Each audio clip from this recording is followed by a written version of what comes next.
दोस्तों, आप सबका हमारे चैनल टैक्स इन्फो में स्वागत है। दोस्तों, 52nd जीएसटी काउंसिल मीटिंग में कई अपडेट्स निकल के आए हैं। कई प्रोडक्ट्स के, कई आइटम्स के रेट बदल चुके हैं और कई चेंजेस आए जिसको आज के वीडियो में डिस्कस करेंगे। तो दोस्तों, वीडियो के एंड तक बने रहे। चैनल पर नए हैं तो चैनल को सब्सक्राइब करें और रेगुलर अपडेट पाने के लिए बेल आइकन जरूर दबाएं। आओ वीडियो स्टार्ट करते हैं। जैसे दोस्तों हम जानते हैं कि 7 अक्टूबर 2023 को ये अपडेट हमारे सामने आया है प्रेस रिलीज के जरिए। ये आपको pib.gov.in के साइट पर ये प्रेस रिलीज आपको मिल जाएगी। आप वहां से जाकर इसे डाउनलोड कर सकते हैं।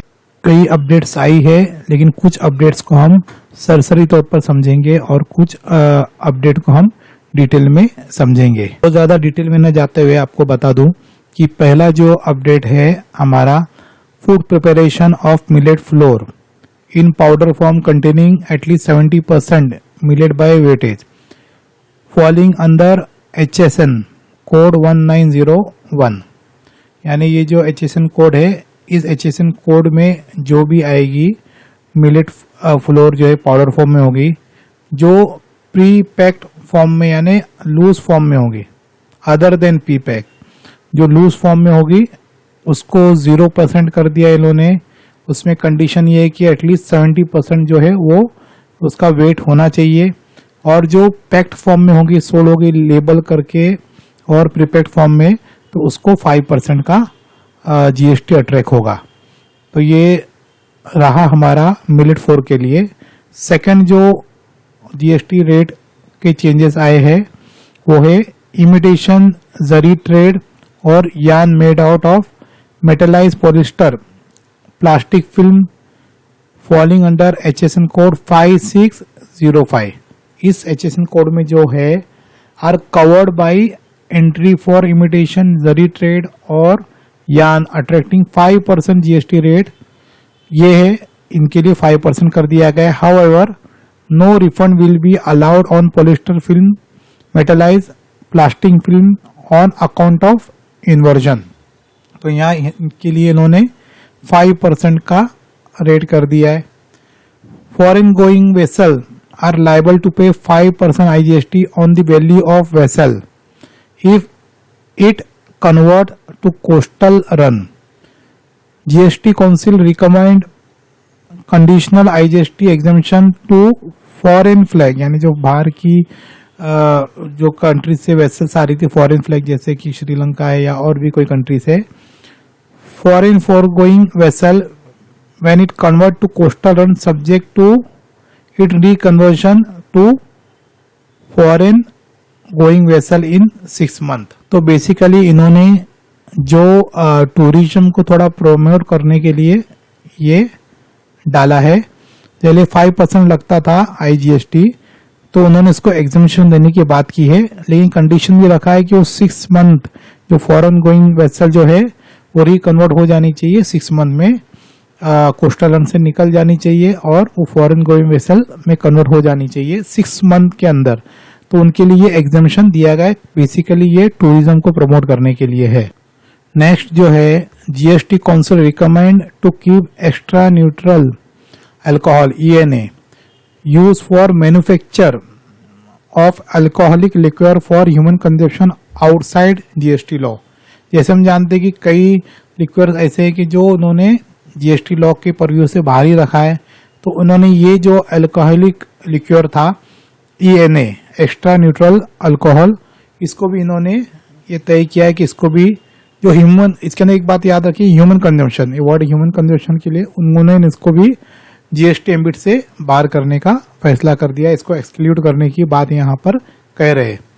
नेक्स्ट जो है बहुत ही एक इम्पोर्टेंट और एक बड़ी रिलीफ जो फार्मर्स के लिए, जो कि शुगर केन के लिए जो काम करते हैं, तो उनकी जो मोलेसेस की जो रेट 28% थी, इसको उन्होंने जीएसटी की रेट को 5% कर दी है। ये कह रहे हैं कि this step will increase liquidity with mills and enable factor clearance of cane due to sugar cane farmer. ये बेसिकली शुगर केन फार्मर को रिलीफ देने के लिए बहुत ही अच्छा स्टेप उन्होंने किया है, जो जीएसटी रेट 28% से इन्होंने 5% कर दिया है।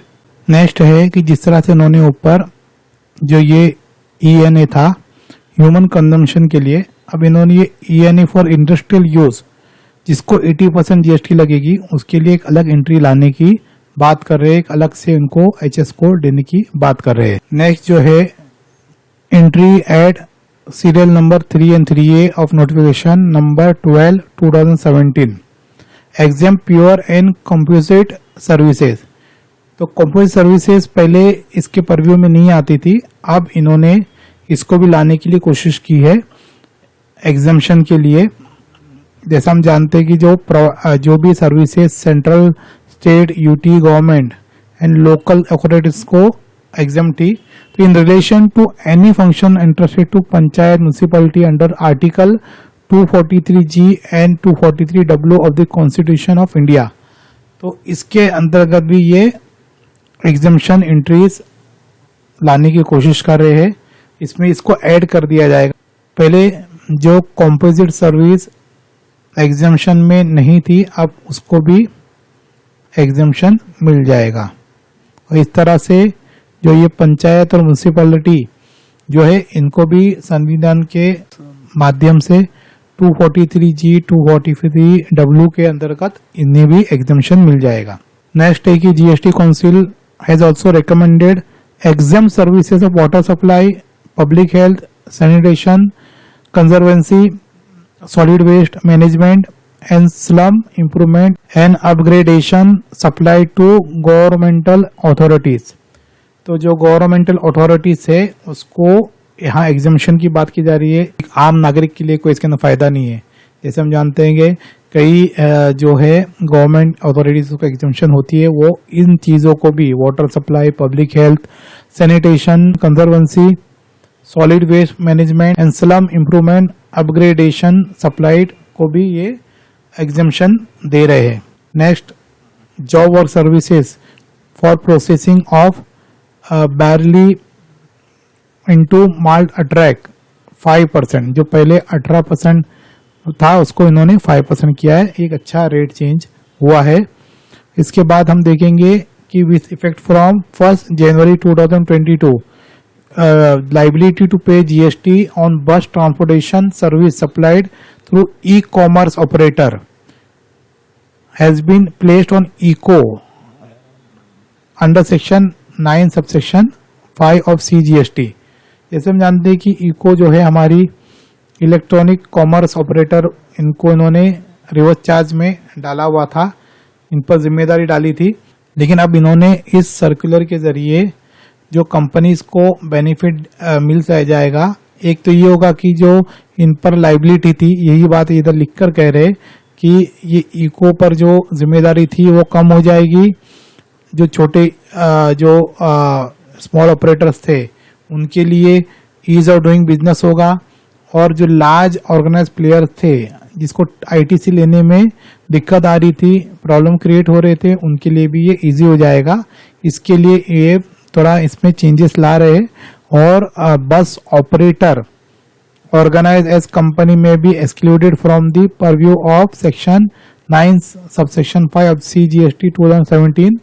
It would enable them to pay GST on their supply using their ITC, यानी कंपनीज को भी इसका ITC लेने में इजी हो जाएगा। तो एक पर से बर्डन कम हो जाएगा, दूसरे के लिए भी राहत हो जाएगी, वो इजीली ITC ले सकते हैं। नेक्स्ट जो है कि इन्होंने क्लैरिफिकेशन दिया है to clarify that district mineral foundation trust DMFT जो सेटअप है स्टेट गवर्नमेंट के जरिए अक्रॉस द कंट्री, तो in mineral mining areas are governmental authority and thus eligible for the same exemption from GST as available to any other governmental authority। जैसे दूसरे government authority को exemption मिलता है, तो इससे भी वो अधिकार मिलेगा, उसके भी उसको ये दर्जा दिया जा रहा है डिस्ट्रिक्ट मिनरल फाउंडेशन ट्रस्ट को, तो उसको भी इस चीज का एग्जेम्पशन मिलेगा सेम जिस तरह से और गवर्नमेंटल अथॉरिटीज को मिलता है। नेक्स्ट भी एक बहुत अच्छा चेंज आया है कि supply of good and services, all good and services by Indian railway shall be tax under forward charge mechanism. Forward charge mechanism में इसको लाया जाएगा ताकि हमें इसके आईटीसी का बेनिफिट मिल जाए। इससे क्या होगा कि ये जो कॉस्ट है इंडियन रेलवे का वो भी कम होगा। तो इस तरह से ये फॉरवर्ड चार्ज में इनको लाएंगे और जिससे ये हर इनकी चीज टैक्सेबल होगी। इनके बाद भी कुछ आईटीसी जो होगा, जो परचेस होते होगा जीएसटी में, उसका भी इनको सेटअप मिल जाएगा, जिससे कॉस्ट भी इंडियन रेलवे के कुछ कम होंगे। यानी इनके जो कॉस्ट में कमी आएगी, फेयर में कम होगा ये पता नहीं, लेकिन इनके कॉस्ट में लिटरली जो जीएसटी पे करते थे उनका सेटअप मिलेगा तो कमी आएगी। तो एक इनको बेनिफिट मिलने वाला है। जब इनके बिल में ही जीएसटी लगकर आएगा तो हमें इसका बेनिफिट भी एक आम नागरिक को भी जिसको यूज करना है बिजनेस पर्पज उसको मिल जाएगा। नेक्स्ट जो बहुत ही इम्पोर्टेंट जो डिसीजन इस लिया गया है काउंसिल मीटिंग में, जो कि एमनेस्टी स्कीम लाई जा रही है, उनको हम लास्ट में डिस्कस करते हैं तो डिटेल में। उसके बाद वाला देखते हैं कि क्या और हमें इस काउंसिल मीटिंग में चेंजेस आए हैं। नेक्स्ट है कि इन्होंने कॉर्पोरेट गारंटी के रिलेटेड बात की है। जैसे कि 3 तरह के जो गारंटी होती थी, फॉर एग्जांपल डायरेक्टर जो है directly indirectly personal guarantee bank को देता था या फाइनेंशियल इंस्टीट्यूट को देता था ऑन बिहाफ, यानी कंपनी के बिहाफ में। तो open market value of set transaction supply में be treated zero, hence no tax to be payable in respect of such supply of services. यानी ये कह रही कि जो डायरेक्टर पर्सनल गारंटी देता था कंपनी की बिहाफ में, लेकिन उसमें वो कंसिडरेशन कुछ नहीं लेता था, नो कंसिडरेशन था, ये पर्सनल नेचर में उसने लिया। तो इसमें तो जब कंसिडरेशन ही नहीं है तो यहाँ पर ऑटोमेटिकली ये जीरो ही हो जाएगा, उसका मार्केट वैल्यू जीरो निकल के आएगा। Hence no tax to be payable, तो इस केस में तो टैक्स जो नहीं लगेगा। लेकिन अब ये कह रहे टू इंसर्ट सब rule 2 in rule 28 to provide for taxable value of supply of corporate guarantee provided between related parties as 1% of the amount of such guarantee offered or actual consideration whichever is higher। ये जो rule 28 है इसमें valuation होगा इस चीज का। तो ये एक सब रूल 2 इंसर्ट कर रहे जिसमें ये बता रहे कि जो रिलेटेड पार्टी है, for example holding company subsidiary company के लिए जो है गारंटी प्रोवाइड कर रही है, तो उस केस में जो गारंटी होगी 1% उसका अमाउंट का लिया जाएगा वैल्यू लेने के लिए, और एक्चुअल कंसिडरेशन जो होगा विच एवर इज हायर, जो ज्यादा होगा उसको कंसिडर करेंगे। आगे ये क्लेरिफाई कर रहे कि through the circular debt after the insertion of said सब रूल, यानी ये जो सब रूल 2 इंसर्ट करने वाले हैं, value of such supply of service of corporate guarantee provided between related parties would be governed bye propose सब rule 2 of Rule 28 of CGST Rule 2017, irrespective whether full ITC is available to the recipient of service or not। ये irrelevant है कि इसको ITC मिलेगी नहीं मिलेगी, पूरी मिलेगी आधी मिलेगी, वो बात नहीं। लेकिन जब इसकी वैल्यूएशन की बारी आएगी तो वो कह रहे हैं कि सब रूल 2 जो होगा रूल 28 का, उसी के अंतर्गत इसका वैल्यूएशन किया जाएगा। नेक्स्ट जो है अमेंडमेंट इन्होंने automatic restoration of provisional attach property after completion of 1 year का दिया है। जैसे कि ये हम जानते हैं कि फॉर्म जीएसटी DRC 22 जिसमें जहाँ प्रोविजनली अटैच किया जाता है, तो उसके बाद जैसे 1 साल के बाद उसको प्रोविजनल अटैचमेंट के लिए हटाने के लिए कमिश्नर के लिए रिटर्न ऑर्डर दिया जाता था। तब यही बात यहाँ कह रहे हैं कि अब एक थोड़ा रिलीफ दी जा रही है कि this will facilitate release of provisional attach properties after expiry of period 1 year without need for separate specific return order from the commissioner. यानी अब कमिश्नर को रिटर्न ऑर्डर आपको वहां से लेने की जरूरत नहीं है, ऑटोमेटिकली 1 साल बाद वो एक्सपायर हो जाएगा। तो ये बहुत अच्छा रिलीफ है, एक जो कंप्लायंस था वो टैक्स पेयर के लिए कम हो चुका है। नेक्स्ट है clarification on various issue related place of supply. जैसे हम जानते हैं कि जीएसटी में एक कॉन्सेप्ट है प्लेस ऑफ सप्लाई का, तो प्लेस ऑफ सप्लाई का क्लैरिफिकेशन के लिए इन्होंने ये सर्कुलर बता रहे इशू करेंगे कि जिसमें place of supply in respect of the following supply of service के लिए बताई जाएगी। इसके लिए आगे और नोटिफिकेशन आएगी, वो कौन कौन सी सर्विसेज होगी जिनके लिए सप्लाई ऑफ सर्विसेज का जो बताया जाएगा। उसमें से पहला तो है transportation of goods including by mail और courier in case where location of supplier और the location of recipient of services is outside India, एक ये है। सेकेंड एडवर्टाइजिंग सर्विसेज, थर्ड है को लोकेशन सर्विस। तीनों सर्विसेज के लिए ये आगे नोटिफिकेशन बताने वाले हैं, जिसके लिए हमको इंतजार करना है। नेक्स्ट है issuance of clarification relating to export of services. देखते हैं कि council has recommended to issue a circular to clarify the admissibility of export remittance received in special INR vostro account as permitted by RBI for the purpose of consideration of supply of service to qualify as export of services in term of provision sub clause 4 of clause 6 of section 2 of IGST 2017।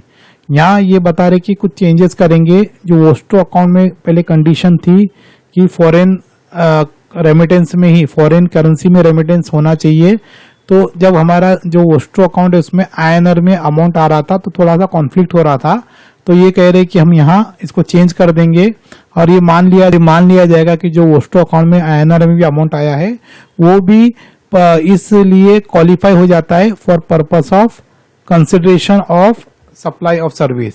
तो वो जो amount उसमें आएगा वो हम मानेंगे कि ये वो अमाउंट है।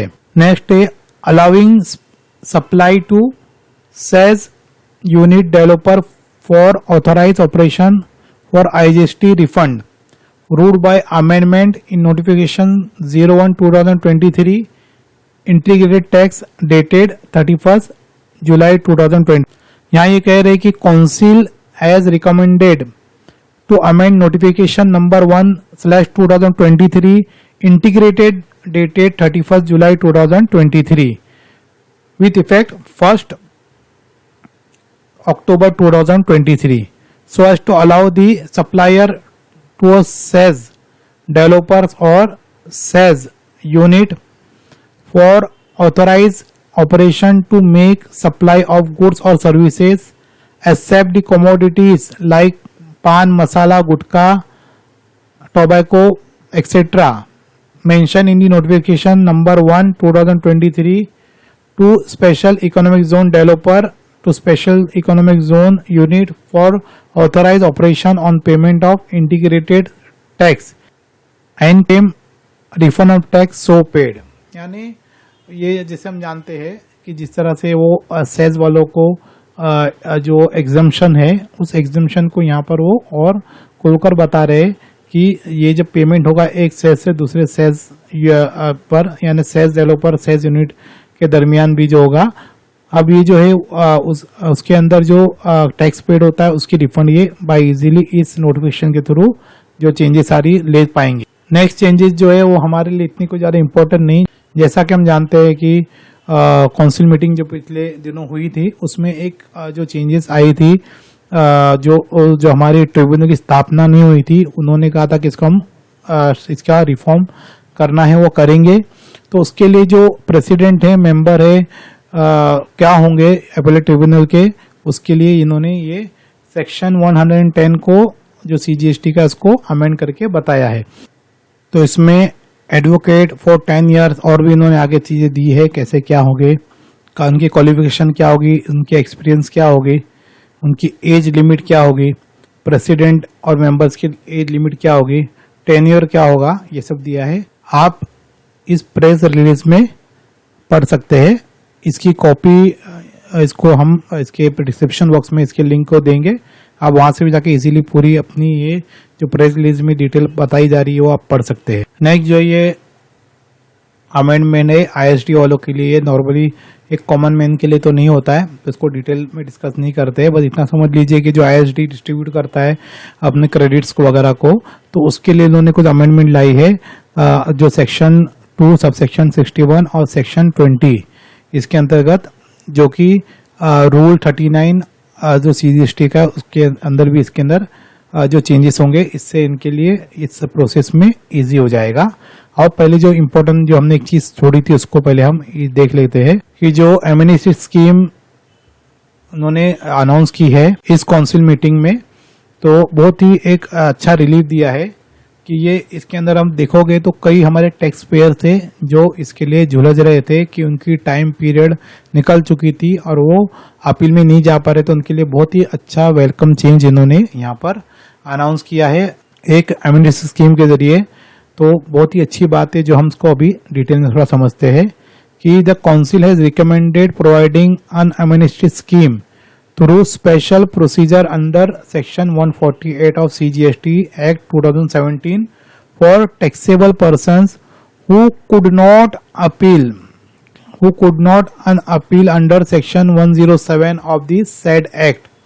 कि हम जानते हैं कि 107 जो है एम्पावर करता है अपील के लिए, तो यही कह रहे कि जो सेक्शन 107 में जो अपील नहीं कर पाए उनको डिमांड जो ऑर्डर रेज की गई थी अंडर सेक्शन 73 और 74 of CGST act 2017 passed on और before 31st day of March 2023 और whose appeal against the said order was rejected solely on the ground that said appeal was not filed within prescribed period specified in subsection 1 of section 107।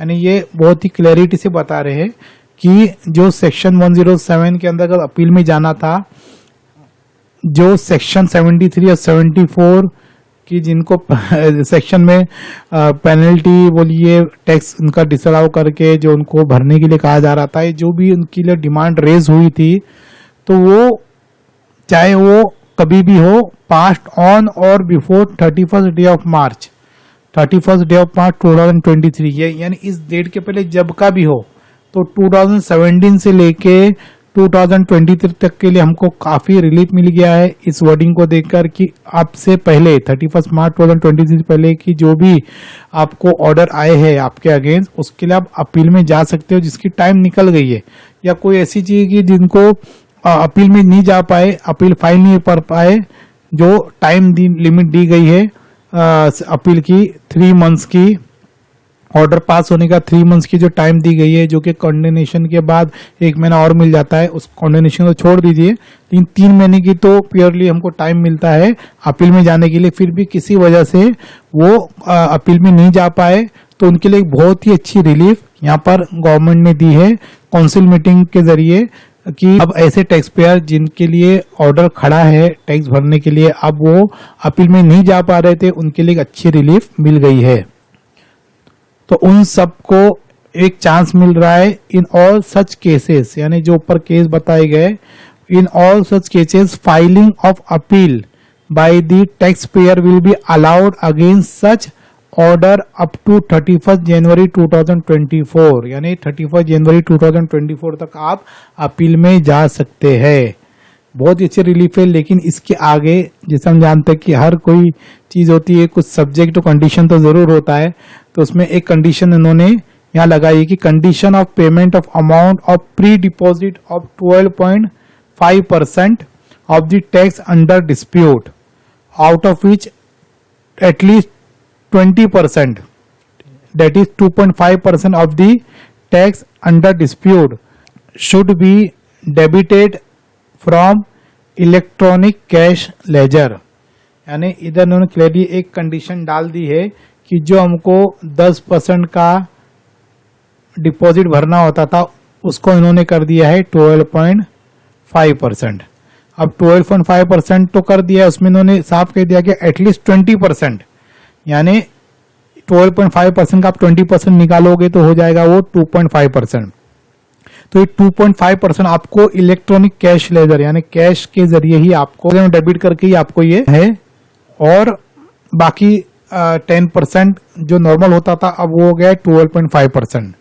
तो ये relief तो दी है, लेकिन साथ में इन्होंने condition ये भी डाल दी कि 2.5% आपको एक्स्ट्रा सजा के तौर पर देनी पड़ेगी, है ना। सजा ही कहेंगे, क्या कहेंगे इसको। तो 2.5 एक्स्ट्रा आपको इसमें देना है और 2.5% जो है कैश लेजर के जरिए आपको पे करना होगा। This will facilitate a large number tax payer who could not file appeal in the pass with in specified time period. तो जो भी है कंडीशन लगाया है, कुछ भी हुआ है, लेकिन एक चांस दिया है गवर्नमेंट ने कि जहां टैक्स पेयर के पास पूरे एविडेंस थे और उन पर टैक्स नहीं बनता था, उनको एक सुनवाई का अच्छा मौका मिला है। तो ऐसे टैक्स पेयर जहां पर जिन्होंने ये अपील में जाने का टाइम मिस कर दिया था, उनके लिए बहुत ही अच्छी खुशखबरी है। कई ऐसे टैक्स पेयर देखे गए जहां 1 लाख इन लैक्स में उनके लिए डिमांड खड़ा था, उनके पास सब कुछ उनके डॉक्यूमेंट थे, वो अपने पॉइंट्स को रख सकते थे, लेकिन टाइम पीरियड निकलने की वजह से वो कुछ नहीं कर पा रहे थे। एक हरेसमेंट सा महसूस हो रहा था। तो इसी हरेसमेंट को दूर करने के लिए एक रिलैक्सेशन देते हुए हमारी काउंसिल मीटिंग में ये डिसीजन लिया गया है कि उन सब को जो ऊपर कंडीशन बताई गई है, सेक्शन कोड किए गए, उन सब को 31 डे ऑफ मार्च 2023 के पहले जितने भी सब अब आप अपील के लिए अपने फाइलिंग कर सकते हैं और रिलैक्सेशन पा सकते हैं। तो दोस्तों, होप करते आपको हमारा ये वीडियो पसंद आया होगा। वीडियो थोड़ी बड़ी हो गई थोड़ा डिस्कशन करते करते, लेकिन समझाना भी जरूरी है। एक्ट और लॉ की बात है, ऐसा नहीं है कि हम यूं ही आगे निकल जाए। और कई चीजें मैंने तो शॉर्ट में स्किप कर दी है। तो दोस्तों, इस तरह की अपडेट पाने के लिए चैनल को सब्सक्राइब करें अगर नए हो तो, और बेल आइकन जरूर दबाएं ताकि आपको रेगुलर नोटिफिकेशन मिलती रहे। तो मिलेंगे दोस्तों नए वीडियो के साथ। Till then bye, take care.